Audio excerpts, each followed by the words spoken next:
पटरी की मरम्मत मुकम्मल हो चुकी, ट्रेन कुछ ही देर में रवाना होगी। गाड़ी जाने वाली है। शुक्र है खुदा का। सफर में हूँ पर खबरों से दूर नहीं, क्योंकि जानते रहना लाजमी है।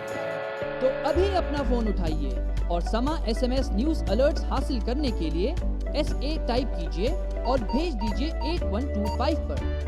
समा SMS न्यूज अलर्ट्स, जानते रहना लाजमी है।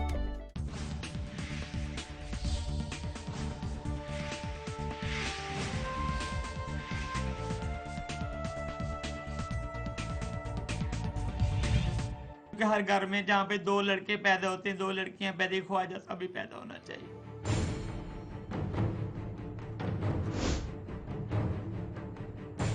इधर लड़के को सहूलत नहीं मिलती, हम तो फिर ख्वाजा सरा हैं।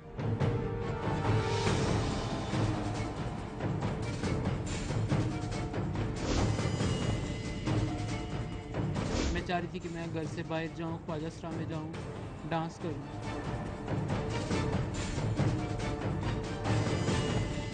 मैंने अपने सारे दुख इन कपड़ों में छुपाए हुए, इस मेकअप में छुपाए हुए।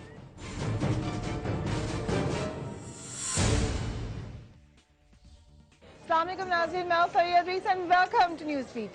न्यूज़ बीट का एक और इंतहाई अहम और खुसूसी प्रोग्राम लेकर आपकी खिदमत में मौजूद है और आज मैं एक बार फिर तिब्बी गली में ही मौजूद हूँ। लाहौर शहर है तिब्बी गली, वो गली है जहाँ से हमने न्यूज़ बीट का एक इंतहाई खुसूसी प्रोग्राम किया और आपको दिखाया कि वो बाज़ार जिसके बारे में पूरी दुनिया बातें किया करती थी, वो बाज़ार जिसकी रातें जागती थी, वहाँ पर अब हालात क्या हैं। ज़िंदगी का सफ़र चलते चलते एक वक्त ऐसा आता है जब बाज़ार हुस्न में रहने वालों की ज़िंदगी भी थक सी जाती है और अब कहा यह जाता है कि इस बाज़ार में जहाँ मैं अभी मौजूद हूँ, जिसका बाज़ार हुस्न के नाम से जाना और माना गया, अब वहाँ की ज़िंदगी बदल चुकी है। ये मैंने आपको अपने प्रीवियस प्रोग्राम में भी दिखाया था।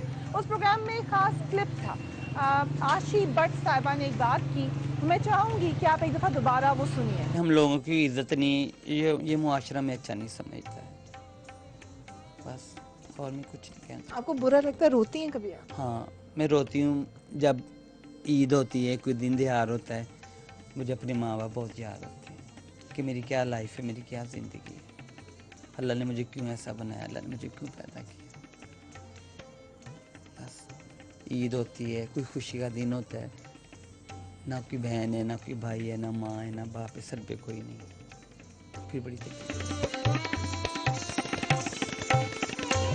आशी भट्ट ने कहा कि उनकी ज़िंदगी एक जिंदा कब्रिस्तान जैसी है। इसके ऊपर मुझे बहुत सारा फीडबैक मिला आप लोगों की तरफ से। आप जानना चाहते थे कि ख्वाजा सराओं की ज़िंदगी अभी भी जिंदा कब्रिस्तान जैसी क्यों कही गई, क्या वजह है कि चीफ जस्टिस ने इतना बड़ा कदम उठाया, चीफ जस्टिस ने इतना बड़ा इंसेंटिव लिया, उसके बाद शनाख्ती कार्ड बना दिए गए ख्वाजा सराओं के, उसके बावजूद उनकी ज़िंदगी जिंदा कब्रिस्तान जैसी क्यों कही गई। और यही बात हमने 12 लोगों से सुनी थी। तिब्बी गली में मैं आज इसलिए मौजूद हूँ कि इसी बात का ये दूसरा रुख है कि यहाँ से नाचने गाने वाले, आर्ट वाले, आर्ट की शदाई, ये तमाम लोग तो चले गए, मगर कहा जाता है कि अब इस गली में या तो खुसते हैं, जैसे आपने देखा इस दुकान में खुसते हैं, या फिर ख्वाजा सिराएं। और उन ख्वाजा सिराओं की ज़िंदगी के बारे में ही जानने के लिए आज मैं यहाँ पर मौजूद हूँ।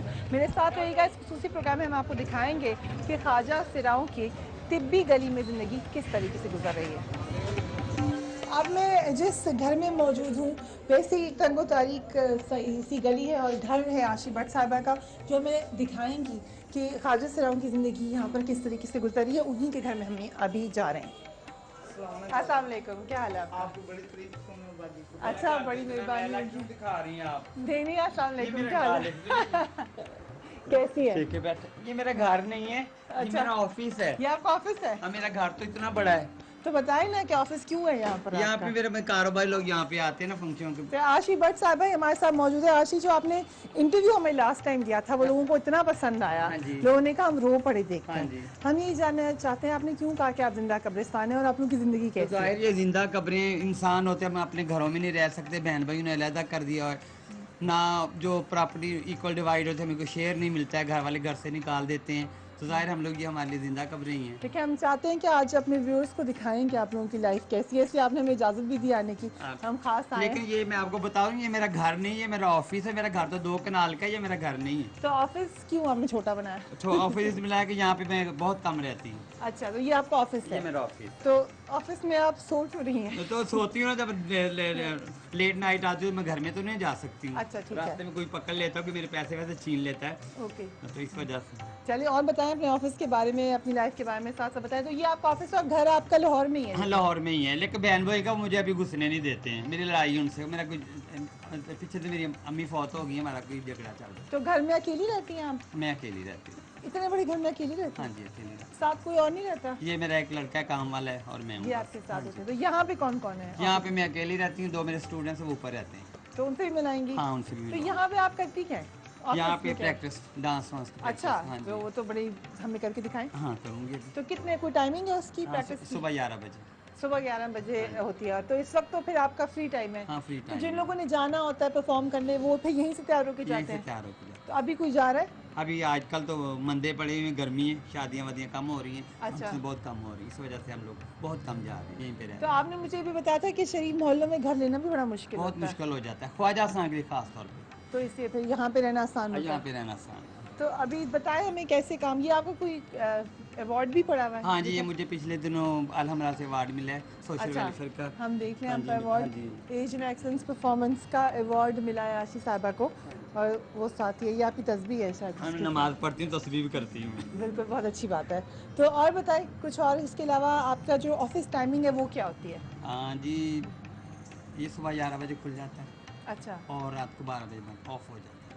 अभी तो ऑफिस टाइमिंग्स में हैं हम। हाँ जी, ऑफिस तो बाकी लोग की तरह मिलाएं हमें अपने अपने घरों में अभी बुलवा लेती हूँ। चलिए ठीक है, फिर हम लोगों से मिलते हैं। आशीर्वाद साहब आपने बाकी लोगों को बुलवाएंगे और आपने अभी तैयार होकर जाना है? हाँ, अभी मैंने तैयार, आपके लिए तैयार हूँ मैं। चलें ठीक है, हम आपको देखेंगे तैयार होते हुए भी।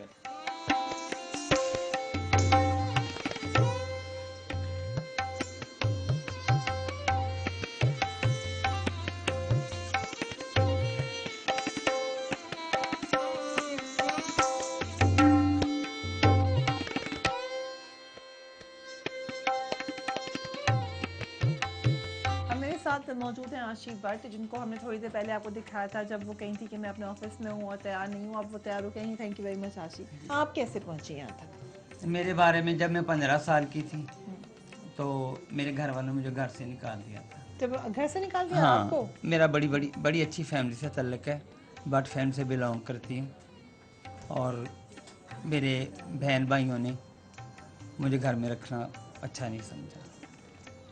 आपको निकाल दिया? आप दूसरों के लिए इतनी आवाज़ें उठाती हैं, आपको कैसे कैसे? उस वक्त मैं छोटी थी, बहुत छोटी थी, और मुझे पता नहीं था, इन बातों का मुझे पता नहीं था तो क्या कह के निकाला? कि तुम ख्वाजा हो, हमारे घर से निकल दो।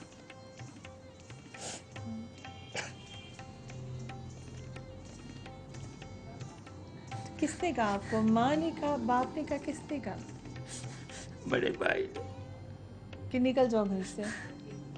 माँ ने रोका नहीं? माँ बेचारी क्या कर सकती थी। अभी पिछले साल मेरी मदर का डेथ हुई है, और मुझे किसी ने नहीं बताया। मेरी बहन की बेटी भांजी ने मुझे फ़ोन किया है और मुझे कहने लगी कि खाला, नानी अम्मा फौत हो गई है। और जब मैं घर गई हूँ, मैं जनाजे पे जाके बैठी हूँ, मैंने अबाया पहना, मैं बुर्का लेके घर में गई हूँ, और मैं जनाजे पे बैठी हुई थी तो मेरे भाइयों ने मुझे कहा मुँह देख लिया और यहाँ से निकल जाओ। हम शरीफ लोग हैं, हम सहबैसियत लोग हैं, हमारा बड़ा मकाम है। मेरा एक भाई MP है, एक मेरा भाई MN है। आपके भाई सियासत में है? तो उन्हें कहा निकल जाए हम घर हाँ, से? उन्होंने कहा यहाँ पे बड़े बड़े लोग आएंगे, वो तुम्हें देखेंगे, देख के क्या कहेंगे।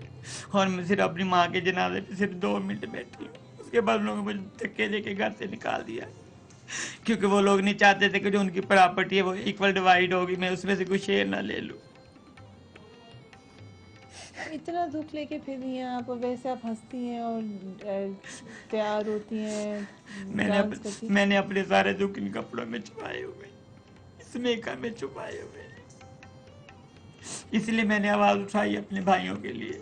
मैं चाहती हूँ कि हर घर में जहाँ पे 2 लड़के पैदा होते हैं, 2 लड़कियाँ पैदा, ख्वाजा सा भी पैदा होना चाहिए, ताकि कोई किसी को ताना ना दे सके। इन लोगों को एहसास हो कि ये लोग इतने बुरे नहीं होते।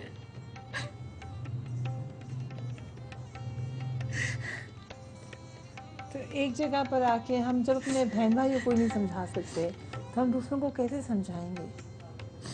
आपके भाई अभी भी नहीं मिलते? अब आपने इतनी ज़िंदगी बना ली है, इतना नाम कमाया, अभी भी नहीं मिलते? नहीं मिलते। उनको यही डर है कि मैं प्रॉपर्टी में से कुछ शेयर ना ले लूं। लाखों करोड़ों के मालिक है। तो इसलिए उन्हें आपको अलग किया है। आपको पता कैसे चला आप काजल से रहें? शुरू से पता था? बचपन में स्कूल में पढ़ती थी, हम लोग को एजुकेशन स्कूल में पढ़ते थे, क्रिश्चियन इंस्टीट्यूट स्कूल था जहाँ हम लोग हॉस्टल में रहते थे। तो 7-8 साल की उम्र तक तो बच्चे को पता नहीं चलता है। तो जब मैं 15 साल की, फिर मुझे एहसास हुआ कि मेरे में कोई कमी है जो सब लोग मुझे हूट करते हैं।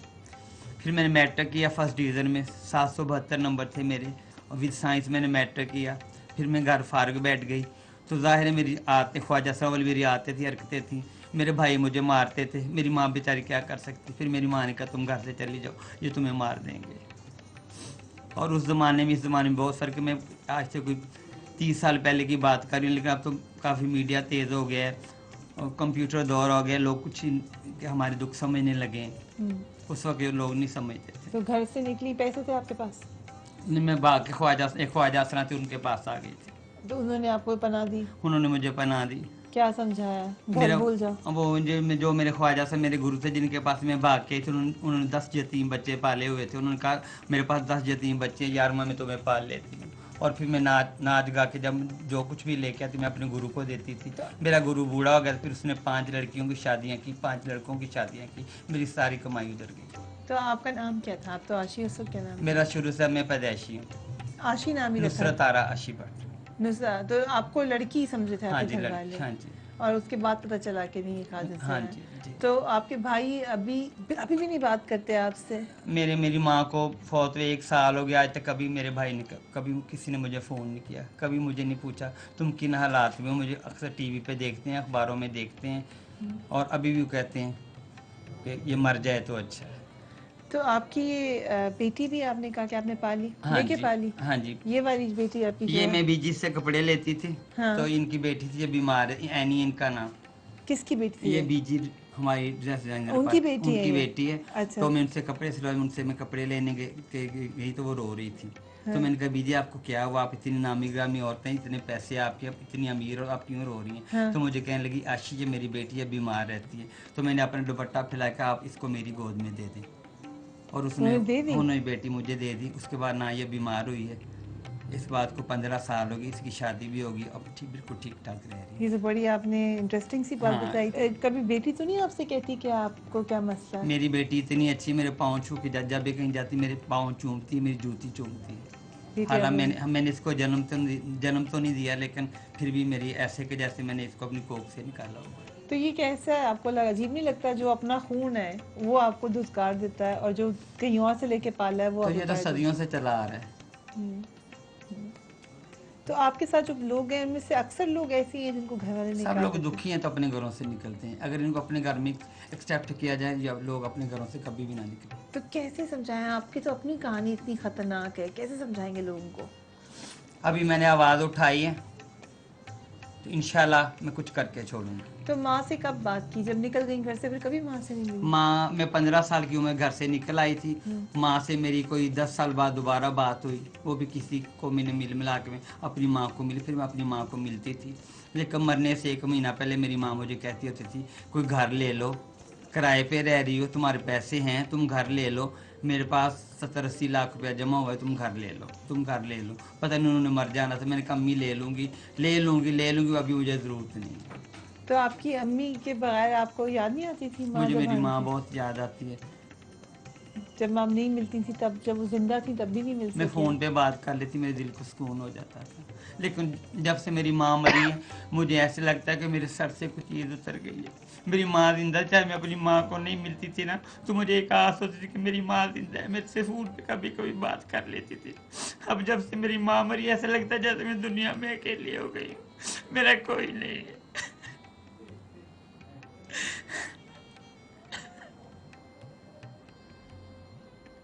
तो जो ख्वाजा सिराज जब बूढ़े होना शुरू होते हैं वो क्या करते हैं, क्योंकि बाकी लोगों के तो माँ बाप होते हैं, मियाँ होते हैं, ख़ानदान होता है, आप लोग को कौन देखता है फिर जब उम्र ज़्यादा होना शुरू होती है? हमारे अगर जैसे औलाद लायक हो जाती है, हमारे कुछ शागिर्द हमारे जो स्टूडेंट है वो लायक हो जाते हैं और वो हमें संभाल लेते हैं। जिनके होते हैं, जिनके नहीं होते हैं, उनका अल्लाह वारस होता है। अल्लाह ताला पत्थर में कीड़े को रोज़ी देता है, हमारा भी कोई वसीला बना देता है। लेकिन ख्वाजा सिराज अकेले अकेले ही रहते हैं आखिर हाँ, में। ये जिंदा कब्रों में है।